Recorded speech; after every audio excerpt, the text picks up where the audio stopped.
I'm Marisol Bello. I'm the Executive Director of the Housing Narrative Lab. Thank you for joining us. Tell you really quickly about the lab. We are a narrative research and communications hub, and our work is all around advancing, shaping new narratives about homelessness, who is homeless, who is experiencing homelessness and housing insecurity, and why. Because our ultimate goal is to shift how people are thinking and feeling about this issue so that we can build lasting policies to solve it. And I'll turn it to my colleague. And my name is Michael Anderson. I work for Community Change, and we are a national nonprofit that formed in 1968 after the assassinations of Dr. King and Bobby Kennedy to fulfill a vision not just held by those two men, but by many of us, for a world where all of us, but particularly people of color and low-income communities, have the agency and tools to shape the communities that they live in. And so I direct the housing justice team for Community Change, and Former colleagues. yeah, former colleagues at Community Change. So this is a real treat to get to do this together. Yeah, awesome. Do you want to pop? Yeah, so this is what we hope to accomplish today. We are going to explore the implications and the applications of a body of research intended to advance a housing justice narrative and to better understand how we can harness this research and these strategies that come out of them to advance an agenda for homes for all.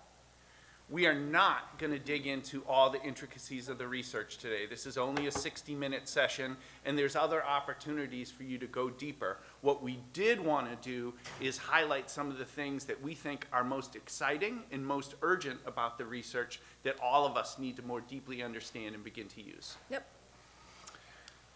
So, Michael's going to talk to you a little bit about housing justice and definitions. So the first thing we'll do is really ground ourselves on what is housing justice narrative, and then I'm going to talk a little bit about narratives, what they are and how they form. So Michael's going to talk to you about the what, and I will talk to you a little bit about the how, and then we'll move through the session this way. So the what? Housing justice. Let's just break it into the two words. So when we talk about housing justice, the housing component goes beyond just whether or not the housing is affordable. It goes much more into the holistically what home means to be successful for people. So then we're getting into renters' rights, we're getting into habitability, we're getting into accessibility, we're getting into all the things that allow housing to be a home for someone. So this is much more broader than just saying we need more affordable housing. It's also the types of housing we have and who can access those types and how. And then justice. When we're talking about justice, we start rooted in racial justice and in gender justice. And we do that because we believe that the systems of white supremacy and misogyny have shaped the failed systems that determine the housing chaos that many of us experience in communities around the country. When we talk about justice, we talk about shifting or dismantling those systems that are oppressing us to get us to a society that has more options and opportunity for all. Super. So when we think about the what, then we're trying to figure out what is the how to this work. So first I'm going to talk to you a little bit about narratives, what they are and how they form. So Fumi Mtetwa, who is a South African activist and advocate, says that narratives are about invisible power, how perceptions, belief systems, and ideologies shape the way people define what is right and what is wrong. All of us in this room are influenced by narratives. Narratives have shaped how we think and feel about the world. So how do they form? So I'm going to break down a little bit of the the narrative ecosystem, because as Michael talked to you about what is housing justice and how do we build a new narrative or shape a narrative about housing justice, I'm going to talk to you a little bit about how we do that. We have a narrative ecosystem, and you will see from this conversation that not everything equals the same. So narratives, a lot of folks think that narratives equals story, equals messaging, equals comms. No. So we're going to break down what all of this looks like. So when we think about the narrative ecosystem and how narratives form, we start with community values. We start with the things that our communities care about. People feeling safe, people having stability in a home. We're going to talk to you a little bit about the research, because the research is a guide for us. It's like our Google Maps for how we can start to talk about those community values with different kinds of audiences. So we start with community values on one hand, what we all feel and think and what our neighbors are thinking about this issue, and research. We've got lots of room up in the front here, so join us, welcome. And then the research, which we're going to dig into a little bit. Once we have our research, we're looking at our community values, we start thinking about framing. These are words that some of you may have heard, some of you may be thinking about, but framing is essentially the way that we present those values, right? And how we talk about them depending on the audiences that we're talking to. If we're talking to NIMBYs, if we're talking to other people that we want to mobilize around our issues. Once we are thinking about framing, then sort of the next tier, right? Each piece is feeding into the next piece. Then we're thinking about storytelling, messaging, and ultimately strategic comms, right? Storytelling, so basic to this work. It is how we as humans communicate. Whenever we are talking to each other, building connection, trust, empathy, all of that comes from storytelling. Michael and I just shared with you that we are former colleagues. So that is a piece of a story that tells you about our relationship and who we are together, and even some of our shared values. Messaging, right? Messaging is the words, the images, the sounds that we use to tell a story. And those words, those images, those sounds, they convey something. Think about every video that you've seen about homelessness with really sad music, right? It's conveying the woe is me. That's not power. That's not folks are being able to move something. So we are conveying things with all of these pieces, and those are the messages. And then lastly, strategic comms. I include this because strategic comms is the act of communicating those stories and the messages, right? That's the strategies, the plans for what are the channels to do this? Is this a social media? Is this social media posts? Are we talking to journalists, right? What does that look like? Who is our audience? All of that gets wrapped up in strategic comms. And then the last piece, which is the piece that will be so familiar to you all, right? This is how we get it all out into the world, through our policies, through our campaigns, through our pop culture, and our media. So this means that no matter who we are in this space, we all have a role. We can be community organizers, we can be policy analysts, elected leaders, journalists, we can be TikTok influencers. We all have a space and a role in being able to shape what then ultimately is going to be the narrative. The narrative is the container, it's the story. It's the collection of stories that shape how we think and feel about an issue, right? So we all, again, are influenced by narratives. And ultimately, the thing we are all working toward when we are talking about shaping narratives is that we need to shape how the public is thinking about this issue, talking about this issue, and what our social norms are going to be. The social norm that says housing is a basic human right, right? Housing is a basic need, because we're not always going to say human rights, depending on the audience, right? So we need a social norm that says housing is a basic need and we need to invest in it, not housing is a commodity that if you can afford, you can have, and if you can't afford it, good luck to you and all your future endeavors. So I'm going to stop there. And do you want to go to my slides and I'll do the research Yes, piece? absolutely. So we're going to do a little toggling back and forth. So thank you for that. And I'll just say right away, when I knew I was going to trade slides back and forth, that her slides are a lot more pretty and dynamic than my slides. They're great. It's all good. Well, we'll see. I want to talk a little bit about what some of this research that we're referring to found and lift up these top points. Yeah. And the first thing to understand is when we're thinking about narratives, to understand that there's dominant negative narratives that we're working against. And as Marisol pointed out, not coincidentally, this is part of a plan, part of a strategy that has actually been working very well or very horribly, depending on your worldview, for a good 4 decades. And there's 3 pillars to to this narrative strategy. Use racial fears to stoke economic resentment and disgust with government. Now, the type of narrative that we need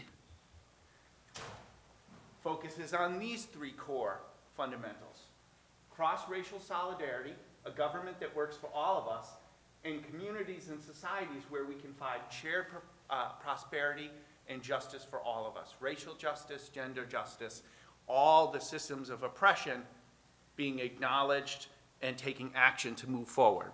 So very specifically around housing, the purpose of the housing justice narrative strategy draws from the race-class narrative, which is not just to say, okay, this debate that we need to have in the public sphere, or this article that's going to be in the newspaper, but also to say that for us who are already dedicated and committed to this work, for many other people, friends, family, people who live in community, whose heart hurts every time they walk by someone in a tent, or whatever other atrocities are so commonplace these days, that those folks need to be brought into an organized movement together. Because the reason we cannot move the type of policies that would make change, in the end of the day, is about power. I've been doing this work for like 30 years at this point. There's no new housing solutions, right? It's just, do we have the will to do those solutions at a large enough scale so all of us have a chance? So let's talk about the main findings from the research. And Marisol hit on this, but I just want to go through it quickly. It's very clear that the public sees this as a top issue that needs to be addressed. But there's 2 big barriers that we have. One, Marisol named, is that we've all been conditioned to think of housing as a commodity. And when we go down that part of our brains, it shuts off the parts of our hearts that know housing is about a home. And we need to break through that. And it's very powerful, right? This is the American dream, as it were, right? The one that the realtors tell us. But we need to take that back and move it away from that commodification. The other thing is, most people are very confused about how we got in this mess, who's responsible, and what we should do. So these are the 2 things that we need to move beyond if we need to get more of us aligned together, building the power that's necessary for the change that our communities need. There's 5 main things that the research told us will break through those barriers and increase the intensity of support and engagement of people. The first is we need to center race in the narrative. As I said earlier, the main reasons for the dysfunction in our housing system is because of the way it's been informed by white supremacy and who deserves and doesn't deserve. And we need to be very clear about that, and not just because it's right, but because if we want to build a movement powerful enough to create the housing justice we want, that those most impacted must see themselves at the center of driving the solution. The next thing is that people with lived experience must be upfront in what we're doing. There is no great social movement in the history of the United States that was not led by the people most impacted. More importantly, who better knows what really needs to happen, what really works, than the people who've been directly experiencing the problems? We need to engage people with bold campaigns. This is not the time for Band-Aids. We can all be really proud to say, you know what, my organization just opened a building with 42 apartments that are going to serve low-income seniors. And that's an amazing accomplishment. It is also not moving the dial of the big problem that we're facing. And we need to start taking on big solutions, be it rent control, be it guaranteed basic income, other things that should not be outside of the box, but right now for power reasons are not within our grasp. We need to use, and Marisol referred to this already as well, we need to use the value frames that are widely felt and deeply held. We know this stuff from research in very specifics, what this means, some of the wording that we need to focus on, but we need to have the discipline to do it all the time in order to stoke that narrative ecosystem change that Marisol described. Finally, our stories must radiate abundance. And this is a big challenge, because when we look at what's wrong in our communities around housing, there's a lot of pain, there's a lot of suffering, and it's hard not to say, hey, this is what we need to talk about. But as a matter of fact, the other part of the story is we are in the richest nation that has ever existed on earth. There is no reason that anyone should be experiencing the deprivation that is now normal in our society. And so part of that shifts is actually to say, we don't need to piecemeal this out. We don't need to say we only have so many vouchers, so this is as much as we can do. As a matter of fact, with political will, there's housing for everyone in this country. What's our section next? Our next section is, you talk a little bit about highlights from your research that relate to it, and then we Super. get into the discussion. Okay, how are we doing on time? Great. All right, super. So I want to talk a little bit about research. And the great thing is that Michael and I worked together when I was at Community Change around housing justice narrative research work. And then when I came to the lab, we did some research that did sort of then a next layer that dug in a little bit deeper into homelessness specifically and the narrative around homelessness and housing insecurity. But before I do that, I want to just take a little moment to talk about research, because I know I'm in a room with policy folks, researchers, and y'all are like, okay, we're really comfortable with research. And I want to talk about how narrative research specifically can really be such a strong roadmap. It's like Google Maps for narrative change, right? So like think about the if you're trying to get from point A to point B, right? Depending on the detours, the traffic, road closures, whatever that's going to look like, Google is going to give you like a whole bunch of different ways. Are there tolls and not tolls, right? They're going to give you a lot of different ways to get to where you need to go. So think about narrative research in the same way. And the other piece about narrative research that then becomes really critical is that there is a lot of research out there. And we can learn from all of those pieces of research. Many of them have very similar essentials. I'm going to talk about some of our findings that are very similar to the housing justice narrative research work, because a lot of these studies are based on cognitive behavior. They're based on how do we talk to people in the way that they're going to listen to us. And that's where the research can really be a strong guide for us. Right? They clue you into the kinds of messages, stories that are going to resonate with different kinds of audiences, and they help you sort of understand the context and the ecosystem that you're working in. So I'll tell you a little bit about our research.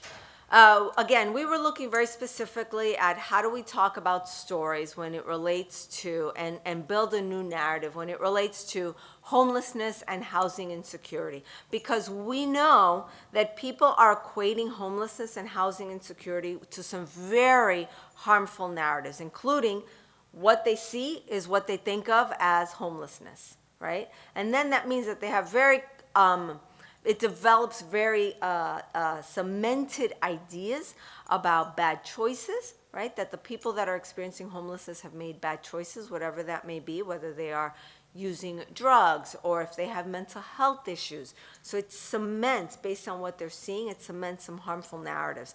So what we found in our survey, in our research, is that most people are with us in that they want elected leaders to address housing insecurity. They want to make sure that elected officials and governments help everyone to have a place that they can afford, right, to live. The challenge, like Michael pointed out, is the intensity and a deep cynicism. They just feel like we can't solve homelessness. And the government, while we think that the government has a role, the government can't do it because it's going to be there. So that's a narrative piece that I know many of you are government officials. That's a narrative piece we need to break, because they believe that there is a role for government, but they don't believe we can solve this issue. They want messages that respondents, particularly the people we want to mobilize, i.e. our base, and the persuadables, right? The people in the middle that we can sway. And just a quick note before I follow up on that. The base is not us in this room. sorry to say. The base are people that believe that housing is a basic need, that housing is a basic right, and that there is a role for government. That doesn't necessarily mean they're advocates, elected leaders, etc. Persuadables are those people that are in the middle that believe housing is a basic need, and they also believe that if you don't have housing, you've made a bad choice in your life. And those people are very critical because they can swing one way or the other depending on how we talk with them, right? So for both the people that are the base and the persuadables, they want messaging that articulates a positive vision. Michael talked about this as well, right? Like, what is the aspiration? What is the North Star that we are moving toward? That everyone have a home that they can afford so they can live their best lives and get on the path to well-being and recovery. So very much wanting solutions, right? Action. They want to know, if we're going to break that cynicism, they want to know how. And they want to know, have we done this in the past? So they want real solutions and actions, and not just sort of pie in the sky. And lastly, and this is really critical, that even for base and persuadable folks, right, the people we want to mobilize and the people in the middle, even though they are with us, they by default, when it comes to homelessness and housing insecurity, jump to personal responsibility and bad choices, right? It's that commodity thing is embedded deep in there, so they automatically still jump to that. The good news is that when we intentionally talk to them about systems, the barriers that keep people from finding and keeping a home, when we talk about systemic racism through redlining and a history of oppression, when we talk about rising rents everywhere, when we talk about jobs that are not keeping up with those rents, those are all systems in very lived experience ways that they can relate to. I'll stop there.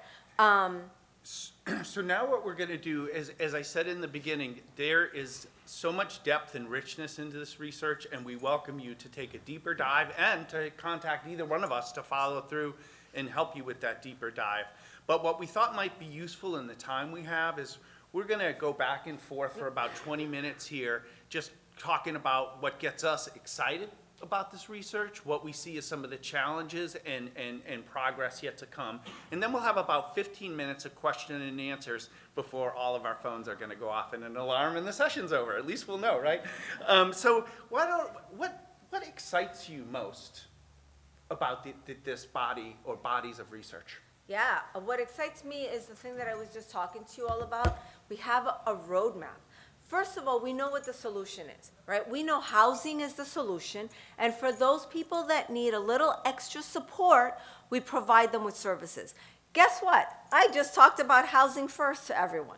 I didn't use the words housing first, didn't talk about the policy of it, but I described the solution that we know works. So what excites me about the research is that we have this roadmap out there. And I want to share with all of you a couple of or a quick video, actually. Let me turn this one on. So when I talk about a guide, right? Here is some research that we did that looked at how we can talk to folks that we want to mobilize. Michael mentioned to you all that we want to mobilize our base, because the more mobilized the base is, the more they can start to reach out to their friends and neighbors who may be persuadables, and we start bringing them into the discussions around housing.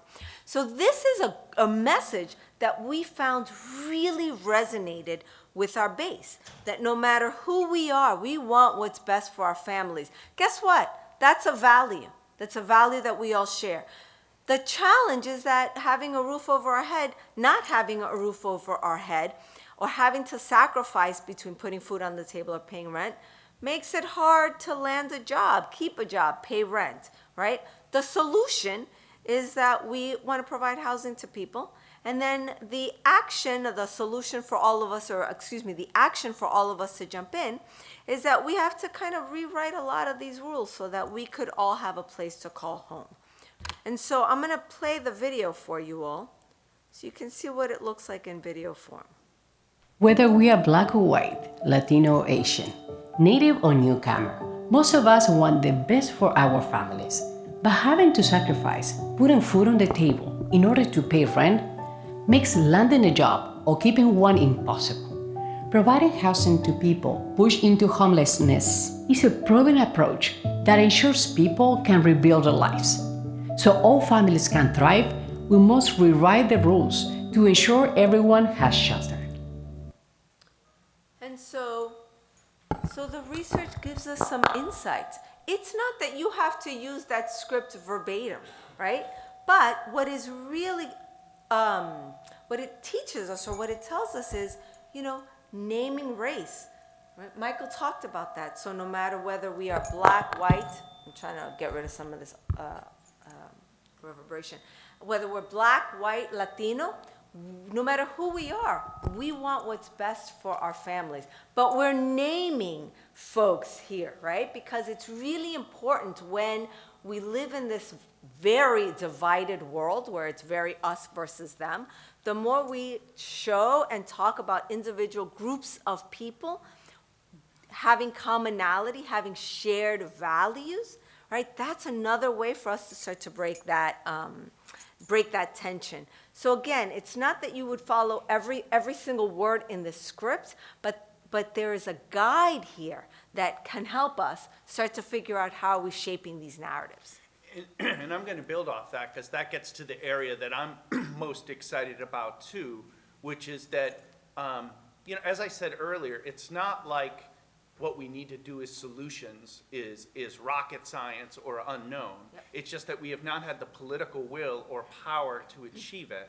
And this research is all rooted in a body of research called the race class narrative, which was developed about 6 years ago with the intention of saying that we need to give the people who would be our base, but right now are not organized, don't have a political home around this issue.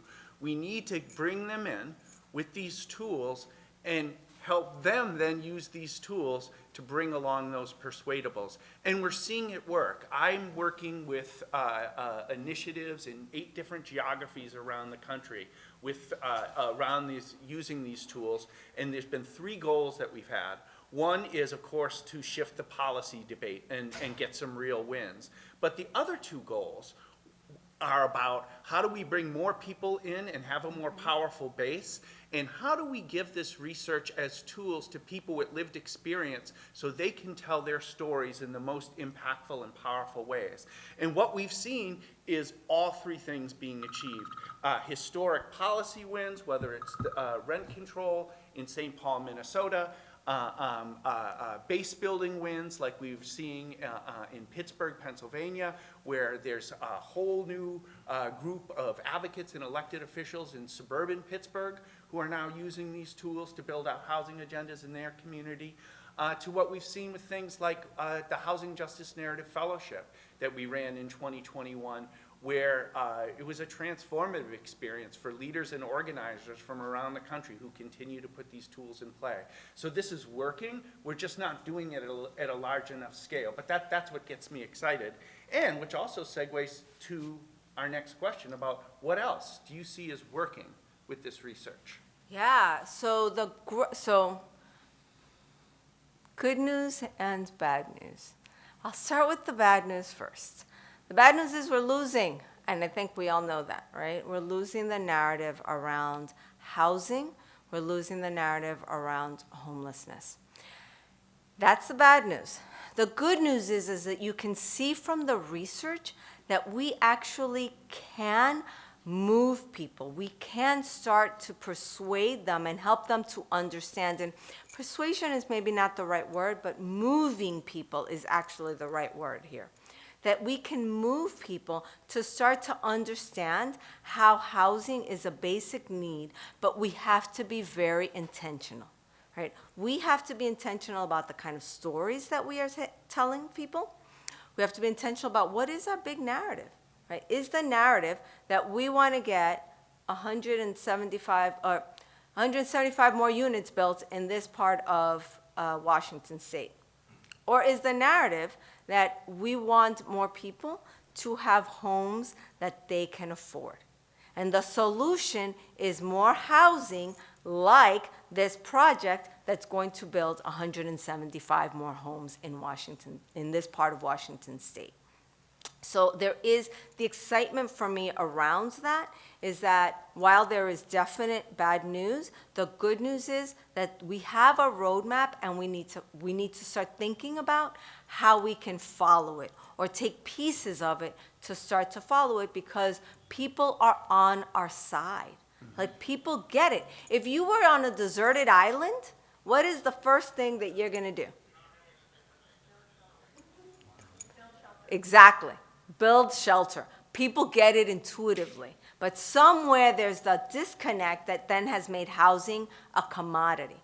But deep, deep, deep down, people understand. That's why we have all these narratives, these stereotypes or sayings about home sweet home, and there's no place like home. Like, those things exist for a reason, and we've kind of veered from some of it. So the research, if we can start to harness it as a roadmap, all of the research, because we can learn from all of it, we can start to figure it out. And the last thing I'll say to that point is that folks are getting it. Folks understand we're really losing the narrative here, and we need to talk about housing differently. Why are we losing a narrative on something that is so elemental, that is so basic, right? So folks are starting, and especially in our field, are starting to kind of understand that.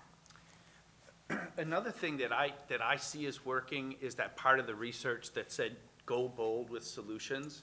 Again, oftentimes we feel locked in by the politics of possible, but the people that we want to move, the people in our communities who are not necessarily political creatures, who aren't necessarily engaged in a particular housing advocacy thing, they still want to see real change in their community. Something, when they walk down the street, they don't have to have a 45-minute conversation with their kids to help explain what they all just watched and witnessed. And so part of what we've seen around that, so in Kansas City, they have a local housing trust fund that the elected officials wanted to take something to the ballot to bring more money into the trust fund, and they wanted it targeted up to 120% AMI, and to be focused on workforce, which that's the kind of rhetoric we hear elected officials go on and on and on about. But this amazing community organizing group, KC Tenants, had a whole nother idea, and they changed the tenor of the campaign to make this historic bond. I think it was $35 million. It might have been $40 million bond for Kansas City. They've never done anything like it. That 3/4 of the resources have to go below 30% AMI. And guess what? The people overwhelmingly responded at the ballot, because the people who are voting actually do see that as the place where change is most urgent, not in a checkbox from an elected official on, yeah, please make your contributions for me next time around speech. And I think that's really important. And it goes, I referred to the victory in St. Paul, Minnesota as well, and I just want to come back to that quickly. So St. Paul, Minnesota did something that was historically, supposedly impossible a couple years ago. They passed rent control capped at 3% in their city. What's really incredible about it is that the National Association of Realtors and Apartment Associations saw that campaign as so threatening that they dumped $5 million into a local race in St. Paul. The campaign for rent control had $350,000. And they took it to them at the ballot. They had the values-based campaign. It was beautiful. And the voters in St. Paul said, whoa, this is something that would make a difference for me, my kids, my neighbors down the street. And they did this thing that politically would be called impossible. So I just say that to say that this going bold is not an abstract thing. There's a real thirst in our communities to see real solutions. So, Can you, Michael, Yeah. what's the name of the group in case folks want to look it up? Look up that particular campaign. It's called Keep St. Paul Home, but that coalition has since devolved after the coalition, but they have a great video online. If you can't find it, you can email me, manderson@Community Change, and I'll hook you up. It's a beautiful, beautiful video. It's also, we got to keep going to our Yep, next question. do it. So we've learned some lessons. We have this research. What are some things that, based on what we know, we need to start doing a lot more of? Yep, absolutely. So I'm going to share this, this slide with you all because through the research, we've found some essentials. For those of you that were in our session yesterday, this will be familiar. It's also a very abridged version compared to the one we did yesterday, but yesterday we had 2.5 hours. Today we don't. So some essentials. One is, we've talked about it. We're going to keep repeating a lot of this, both Michael and I, in several different kinds of ways. We will be repeating this, but the first is shared value. No matter who we are, we want what's best for our families. We want to know that hardship won't mean homelessness. Values of love, stability, safety, family. That's what home means to so many of us, right? So starting with shared values, we need to do more of that, less of the wonk. Less of starting with the data, the numbers, the acronyms that we all love, but nobody knows what the heck we're talking about, right? So really starting from that place of like what home means to us. Root causes, right? Be intentional about connecting root causes to the housing crisis. We need to do more of this because we speak in shorthand and we don't always explain to people what we're talking about. So we'll talk about the housing crisis as a root cause, or we'll talk about income inequality as a root cause. But, you know, the rest of the world who may not sit in the spaces that we are sitting in, that doesn't resonate for them in the same way. But guess what does resonate? The fact that they're not making enough money to keep up with the housing, the fact that rents are rising. That's income and economic injustice, right? Racism. That's deep in so much of what is happening with housing and why Black and brown people are so disproportionately impacted by all of our housing issues. And yet we talk about it just the same way that I talk about it. I talked about it to you all. And folks, that doesn't resonate with folks, right? When you talk to them about people that end up being trapped in communities without resources, folks can start to get that, right? When you talk about redlining, and again, you're talking about the barriers that are there so that not everyone has the freedom to move where they want to or need to. So really naming some of these root causes is another issue, is another area that we really need to kind of dig into.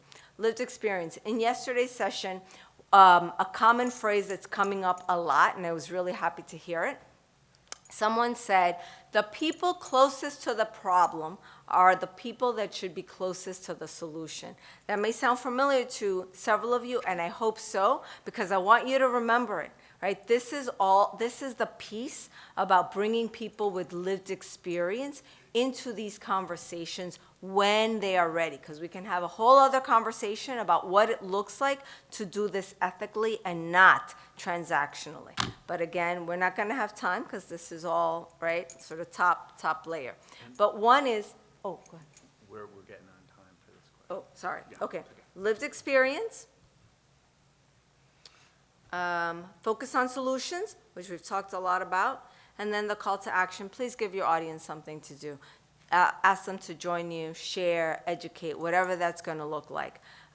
So these are for us what we see as essentials that we need to continue to do more of. Go ahead. The other thing that I would add, and I think everything that Marisol just shared is spot on. The other thing that I would add, building off her last point, is there are ways to work with and invest in and position people with lived experience to thrive in the role of sharing what their experiences have been to build a movement and bring others in. But it needs to be done with a lot of thought and care. In my opinion, it needs to be done mostly within the framework of community organizing, where people are building solidarity with one another around these shared values, and therefore can take a risk to go from something that is extremely personal and painful and be in a position to make it transformational. At the same time, we also need to be very real that both for the people who have experienced housing injustice and for those of us who work with them in the day-to-day, that the trauma that we experience with this real pain, there needs to be a plan for how we hold people and hold each other through that so that we can get to a point where we can be transformational. The last thing we need to do is re-expose ourselves to the past pains and harms we've had. But there are methodologies, and it involves community organizing, and it involves trust and building relationships over time that are centered around making change together. So that's possible. We're seeing it in with partners that we're working with across the country, but we need to do a lot more of it. We need to go a lot deeper. Which gets us to the last question for our back and forth before we open this up a little bit, which is, what are some of the things that we need to let go of, that we need to stop doing? And you referred to a couple, but I'll let you go first, and then I have some ideas. So, two main things. One is, okay. The first one, which is we have to stop working from a place of defense. We need to go on offense. We let our opponents who want to frame people experiencing housing, homelessness or housing insecurity, we are letting folks frame that conversation as in, these folks are on drugs. These folks have mental health issues. We're letting them frame this, and that's having a cognitive reaction for audiences. So we need to go on offense to talk about why folks are ending up as a last solution being forced to live on the street, for example, because we don't have enough housing. We don't have enough housing that people can afford, because guess what? There's a lot of really nice, fancy luxury apartments going up, and they cost anywhere from $2,000 to $5,000 a month, right? Not a lot of people can afford that, or not everyone can afford that. So we need to start going on offense by talking to people about the choices that we are making make the choices we are making to help people be housed. That's the first thing. The second thing is, which kind of leads into this idea, and Michael talked about the idea of abundance. We talk in scarcity. We talk a lot in terms of the numbers, right? The budgets. But what we need to be doing more of is having conversations about the choices we are making. We are a country of abundance, but we are making choices. And we need to start making the kinds of choices that will ensure that everyone has a home, because we know that having a home is a basic need that helps people to live more healthy lives, safer lives, lean into their community. So moving from that thinking of arguing from the place of making the case from scarcity to abundance, I think, is the other piece. So I'll stop at those 2 points. Yeah, and I completely agree. I'm going to add another one that I brought up earlier, but just to say it again, is that for those of us who are in this work and have been committed to it, when we see the pain and the violence and all the things that people in our communities experience, I know for me, that inflames my heart, right? I want to speak on it. I want to tell more people about it. But as Marisol pointed out, actually, the public is already with us. Yes. They know that this problem is severe. They see the same things we do. What they don't know is that we know the solution, and it's simply political will that is holding us back from acting on it. And so that's where we need to focus our energy. We need to let go feeling like, and this is how I entered into this work. I felt like if I could go into a church basement and just explain to people how bad it was, that people would see, because they're good people, and want to do something about it. But we've fallen into a narrative trap that's been laid for us, which is that imagination of what's possible right now is what's in short supply. So we need to let go retelling the need, and we need to go all in on talking about what's possible when we really put the solutions into play that we know work. Can I add one quick Yes. thing? So Trabian Shorters, who may sound familiar to some of you, he talks a lot about asset framing, which is when we're talking about people or issues, he says, put their best first and then the rest. And I was just at a talk, he was doing a keynote last week in Atlanta, and he talked about how we are telling these stories to elicit sadness and people feeling sorry for people. And he says those sympathy stories elicit sympathy dollars. But when you want to change systems, systems stories elicit system dollars. So for each of you that's working directly in this space, that really resonated for me because we tell a lot of sympathy stories. So, time flies when you're having fun. We're about 12 minutes away from all our phones going off. And we like to open it up for questions. I'm sure we won't get to all of them, but let's try to get 3 or 4 and see how far we get. I'm wondering if you could give an example of one of those system stories. What would that look like? What would that look like? What should that look like? Yeah, absolutely. I got one. Oh, go ahead. My cousin has been living on the street for the last year and a half, and it's really shocking. I remember when he was younger, and this is a made-up story, when he was going to college and everything, but he got involved with some stuff that wound up that he was in prison. And one of the things that we know is that when you come out of prison, if you don't have strong family contacts, you have an extremely high outcome of being homeless. And in fact, he was. He's not a big guy. He wound up experiencing some violence on the street that then now he has some significant mental health issues that have evolved around that. But I'm from Oregon, and we invest second least per capita in the nation in mental health services. So there's nobody really to help him.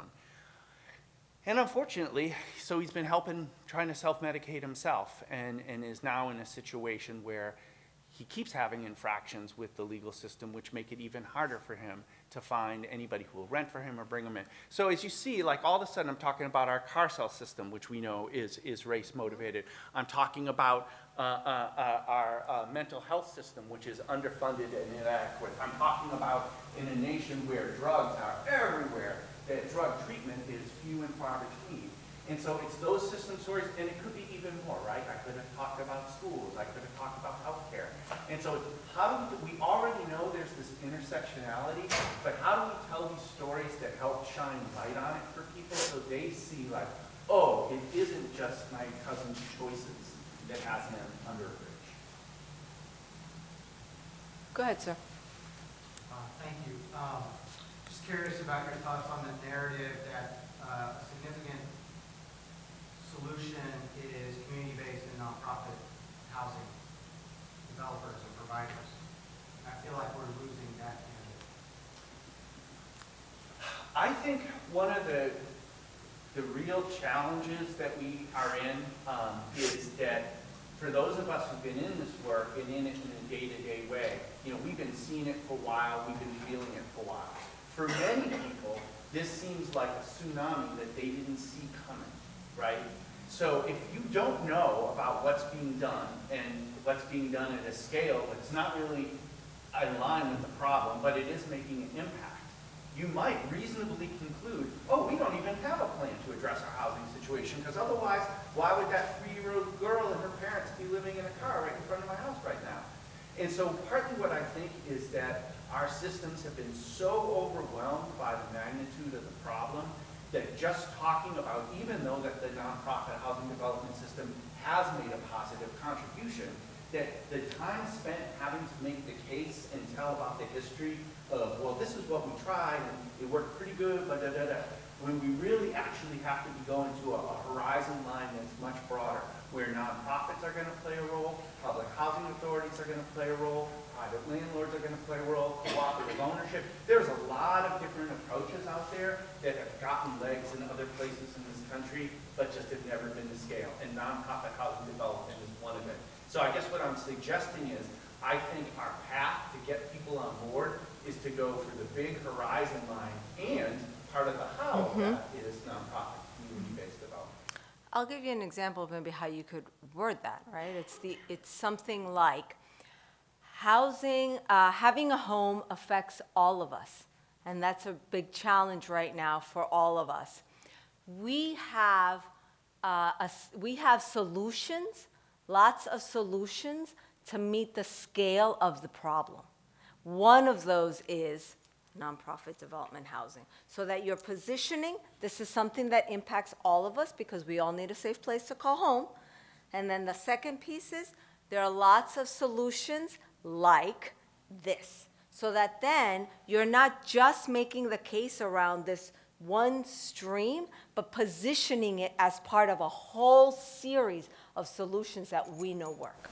And going back to the scarcity piece that we have to battle against in this scenario, is the idea that nonprofits being pitted against each other, which has been a constant of our housing development story, being pitted against housing authorities, being pitted against,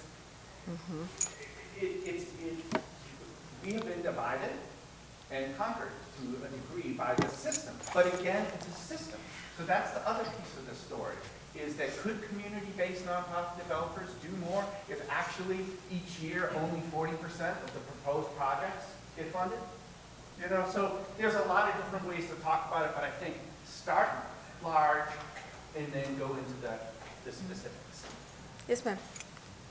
Yes, go ahead. So, my question, I don't know what my question is, but it's basically related to the scarcity mindset you were talking about. I'm all there with you in terms of more, like, big picture thinking, solutions focused, dreaming a bit, and also thinking like down the road, what are we accepting now because of scarcity and what we're setting up down the road for people. Like we just heard the governor talking positively about tiny shelters, and I have very strong feelings about that. Yeah.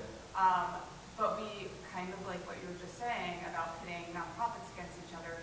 We have a system that is so built around the scarcity model. Like, how do we even go about reframing that and making it more about the solutions and getting the political will to actually get people homes? I can jump in first. We all have to do it. You by yourself sitting in that chair, you are not going to do it. All of us in this room need to do it. All 1,050 people who registered for this conference need to do it. I'm going to give you a quick example because we're working with partners in New York City. You all may be familiar with some of the challenges that are happening in New York City, particularly with new folks coming in from other countries.